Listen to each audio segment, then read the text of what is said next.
Bismillahirrahmanirrahim. Assalamualaikum warahmatullahi wabarakatuh. Alhamdulillah, segala puji bagi Allah yang telah memberikan kita nikmat iman dan Islam. Salawat serta salam kita sampaikan kepada Nabi Muhammad Shallallahu Alaihi Wasallam, keluarganya, para sahabat, dan kita semua yang mengikuti jalan lurusnya. Sahabat buku baca yang dirahmati Allah. Setelah sebelumnya kita membahas awal turunnya wahyu dan misi kenabian Rasulullah, kini kita akan menelusuri lebih jauh perjuangan beliau dalam menyebarkan Islam secara sembunyi-sembunyi selama 3 tahun pertama. Fase yang penuh tantangan ini menjadi fondasi kuat bagi dakwah Islam di masa berikutnya.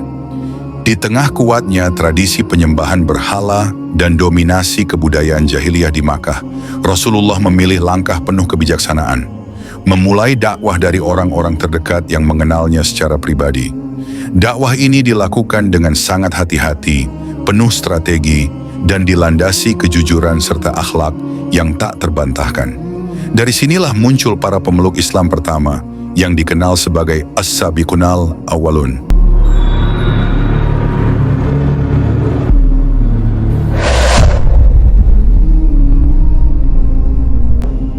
Tiga tahun dakwah secara sembunyi-sembunyi. Sebagaimana yang sudah diketahui, Makkah merupakan sentral agama bangsa Arab. Di sana ada peribadahan terhadap Ka'bah dan penyembahan terhadap berhala dan patung-patung yang disucikan seluruh bangsa Arab. Cita-cita untuk memperbaiki keadaan mereka tentu bertambah sulit dan berat jika orang yang hendak mengadakan perbaikan jauh dari lingkungan mereka. Hal ini membutuhkan kemauan keras yang tidak bisa diguncang musibah dan kesulitan. Maka dalam menghadapi kondisi seperti ini, tindakan yang paling bijaksana adalah tidak kaget karena tiba-tiba menghadapi sesuatu yang menggusarkan mereka. Sangat lumrah jika Rasulullah menampakkan Islam pada awal mulanya kepada orang yang paling dekat dengan beliau, anggota keluarganya dan sahabat-sahabat karib beliau. Beliau menyeru mereka kepada Islam, juga menyeru siapapun yang dirasa memiliki kebaikan, yang sudah beliau kenal secara baik, dan mereka pun mengenal beliau secara baik, yaitu mereka yang memang diketahui mencintai kebaikan dan kebenaran, mengenal kejujuran dan kelurusan beliau.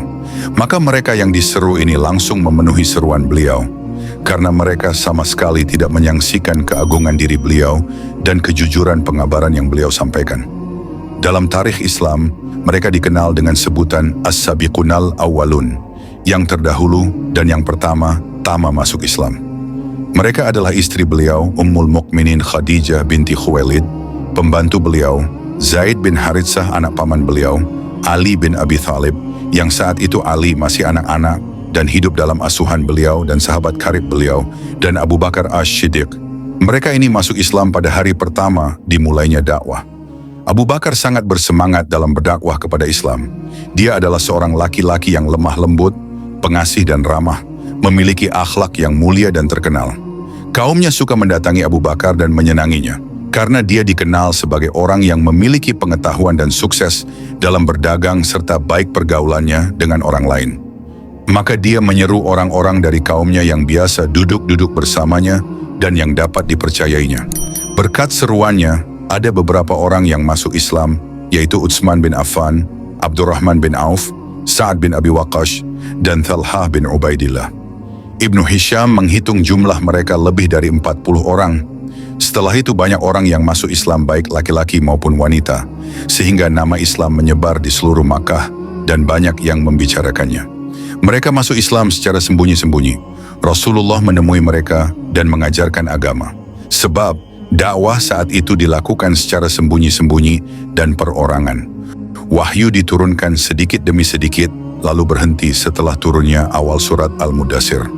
Ayat-ayat dan potongan surat yang turun saat itu berupa ayat-ayat pendek, dengan penggalan-penggalan kata yang indah menawan dan sentuhan lembut, sesuai dengan iklim yang juga lembut pada saat itu, berisi sanjungan yang mensucikan jiwa, dan berisi ciri-ciri surga dan neraka, seolah-olah membawa orang-orang mukmin ke dunia lain, tidak seperti dunia yang ada pada saat itu. Di antara wahyu yang pertama-tama turun adalah perintah salat. Muqatil bin Sulaiman berkata, Allah mewajibkan salat 2 rakaat pada pagi hari dan 2 rakaat pada petang hari pada awal Islam yang didasarkan pada firman Allah, dan bertasbihlah seraya memuji Rabbmu pada waktu pagi dan petang. Tetapi terdapat perbedaan pendapat.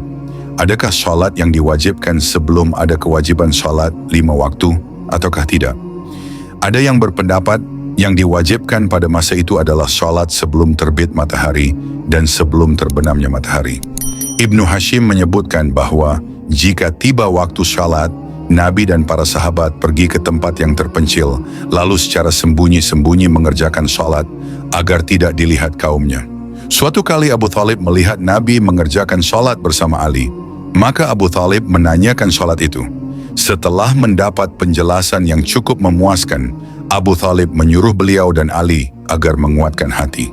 Setelah melihat beberapa kejadian di sana-sini, ternyata dakwah Islam sudah didengar orang-orang Quraisy pada tahapan ini, sekalipun dakwah itu masih dilakukan secara sembunyi dan perorangan. Namun mereka tidak ambil peduli. Muhammad Al-Ghazali menuturkan, kabar tentang dakwah Islam ini sudah mulai menyebar di kalangan orang-orang Quraisy, namun mereka tidak ambil peduli, sebab mereka mengira bahwa Muhammad hanya salah seorang di antara mereka yang peduli terhadap urusan agama, yang suka berbicara tentang masalah ketuhanan dan hak-haknya, seperti yang biasa dilakukan orang-orang yang lain. Tapi lama-kelamaan ada pula perasaan khawatir yang mulai menghantui mereka karena pengaruh tindakan beliau. Oleh karena itu mereka mulai menaruh perhatian terhadap dakwah beliau. Selama 3 tahun dakwah masih dilakukan secara sembunyi-sembunyi dan perorangan. Selama jangka waktu ini telah terbentuk sekelompok orang-orang mukmin yang senantiasa menguatkan hubungan persaudaraan dan saling bahu-membahu. Penyampaian dakwah terus dilakukan hingga turun wahyu yang mengharuskan Rasulullah menampakkan dakwah kepada kaumnya, menjelaskan kebatilan mereka dan menyerang berhala-berhala sesembahan mereka. Tahapan kedua, dakwah secara terang-terangan. Wahyu pertama yang turun dalam masalah ini adalah firman Allah, dan berilah peringatan kepada kerabat-kerabatmu yang dekat. Quran Surat Asy-Syu'ara ayat 214. Langkah pertama yang dilakukan Rasulullah setelah turun ayat tersebut ialah mengundang Bani Hashim. Mereka memenuhi undangan ini, yaitu beberapa orang dari Bani Al-Muttalib bin Abdi Manaf yang jumlahnya ada 45 orang. Sebelum beliau berbicara, Abu Lahab sudah mendahului angkat bicara. Mereka yang hadir di sini adalah paman-pamanmu sendiri dan anak-anaknya. Maka bicaralah jika ingin berbicara dan tidak perlu bersikap kekanak-kanakan. Ketahuilah bahwa tidak ada orang Arab yang berani mengernyitkan dahi terhadap kaummu. Dengan begitu aku berhak menghukummu. Biarkanlah urusan bani bapakmu. Jika engkau tetap bertahan pada urusanmu ini, maka itu lebih mudah bagi mereka daripada seluruh kabilah Quraisy menerkammu dan semua bangsa Arab ikut campur tangan. Engkau tidak pernah melihat seorang pun dari bani bapaknya yang pernah berbuat macam-macam seperti engkau perbuat saat ini. Rasulullah hanya diam dan sama sekali tidak berbicara dalam pertemuan itu. Kemudian beliau mengundang mereka untuk yang kedua kalinya. Dan dalam pertemuan itu beliau bersabda, segala puji bagi Allah dan aku memujinya, memohon pertolongan, percaya dan tawakal kepadanya. Aku bersaksi bahwa tiada ilah selain Allah semata yang tiada sekutu baginya. Kemudian beliau melanjutkan lagi, sesungguhnya seorang pemandu itu tidak akan mendustakan keluarganya. Demi Allah yang tidak ada ilah selain Dia, sesungguhnya aku adalah utusan Allah kepada kalian secara khusus dan kepada manusia secara umum. Demi Allah kalian benar-benar akan mati layaknya sedang tidur nyenyak dan akan dibangkitkan lagi layaknya bangun tidur. Kalian benar-benar akan dihisab terhadap apapun yang kalian perbuat, lalu di sana ada surga yang abadi dan neraka yang abadi pula. Abu Thalib berkata, kami tidak suka menolongmu, menjadi penasihatmu dan membenarkan perkataanmu. Orang-orang yang menjadi bani bapakmu ini sudah bersepakat. Aku hanyalah segelintir orang di antara mereka. Namun akulah orang yang pertama kali mendukung apa yang engkau sukai. Maka lanjutkanlah apa yang diperintahkan kepadamu. Demi Allah, aku senantiasa akan menjaga dan melindungimu. Namun aku tidak mempunyai pilihan lain untuk meninggalkan agama Bani Abdul Muttalib. Abu Lahab berkata, demi Allah, ini adalah kabar buruk. Ambillah tindakan terhadap dirinya sebelum orang lain yang melakukannya. Abu Thalib menimpali, demi Allah kami tetap akan melindungi selagi kami masih hidup.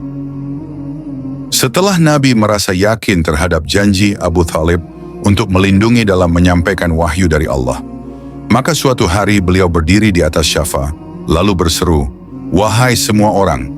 Maka semua suku Quraisy berkumpul memenuhi seruan beliau. Lalu beliau mengajak mereka kepada tauhid dan iman kepada risalah beliau, serta iman kepada hari akhirat. Al-Bukhari telah meriwayatkan sebagian dari kisah ini dari Ibnu Abbas. Dia berkata, tatkala turun ayat, dan berilah peringatan kepada kerabat-kerabatmu yang dekat, maka Nabi naik ke Syafa, lalu berseru, wahai Bani Fihr, wahai Bani Adi, yang ditunjukkan kepada semua suku Quraisy hingga mereka berkumpul semua. Jika ada seseorang berhalangan hadir, maka dia mengirim utusan untuk melihat apa yang sedang terjadi. Abu Lahab beserta para pemuka Quraisy juga ikut datang. Beliau melanjutkan, apa pendapat kalian jika kukabarkan bahwa di lembah ini ada pasukan kuda yang mengepung kalian? Apakah kalian percaya kepadaku? Benar, jawab mereka. Kami tidak pernah mempunyai pengalaman bersama engkau kecuali kejujuran. Beliau bersabda, sesungguhnya aku memberi peringatan kepada kalian sebelum datangnya azab yang pedih. Abu Lahab berkata, celakalah engkau untuk selama-lamanya. Untuk inikah engkau mengumpulkan kami? Muslim meriwayatkan bagian lain dari kisah ini dari Abu Hurairah. Dia berkata, tatkala turun ayat, dan berilah peringatan kepada kerabat-kerabatmu yang dekat. Beliau menyeru secara umum maupun khusus, lalu bersabda, wahai semua orang Quraisy, selamatkanlah diri kalian dari api neraka. Wahai Bani Ka'ab, selamatkanlah diri kalian dari api neraka. Wahai Fathimah binti Muhammad, selamatkanlah dirimu dari api neraka. Demi Allah, sesungguhnya aku tidak bisa berbuat apapun terhadap diri kalian di hadapan Allah, kecuali jika kalian mempunyai kerabat dekat, sehingga aku bisa membasahinya menurut kebasahannya. Seruan yang melingking tinggi inilah yang menjadi tujuan penyampaian dakwah. Rasulullah sudah menjelaskan kepada orang-orang yang dekat dengan beliau bahwa pembenaran terhadap risalah beliau merupakan inti hubungan antara diri beliau dan mereka. Fanatisme kekerabatan yang selama itu dipegang erat bangsa Arab menjadi mencair dalam kehangatan peringatan yang datang dari sisi Allah ini. Sahabat buku baca yang dirahmati, 3 tahun sudah Rasulullah SAW menjalankan misi kenabiannya secara tersembunyi, menyemai iman di hati orang-orang terpilih yang mengenal kebenaran melalui akhlak dan keteladanan beliau. Dalam sunyi dan kesederhanaan, lahirlah generasi awal yang kokoh keimanannya, yang kelak menjadi tiang penyangga dakwah Islam. Namun waktu terus berjalan, dan perintah Allah pun turun untuk membawa seruan ini ke tengah masyarakat, menantang keyakinan lama yang sudah mendarah daging. Sebuah fase baru akan dimulai, fase dakwah terang-terangan yang menghadirkan tantangan lebih besar, pertentangan lebih keras, tetapi juga cahaya hidayah yang makin meluas. Apa yang akan terjadi ketika suara kebenaran mulai menggema di tengah hiruk-pikuk Quraisy? Temukan jawabannya dalam episode selanjutnya. Wassalamualaikum warahmatullahi wabarakatuh.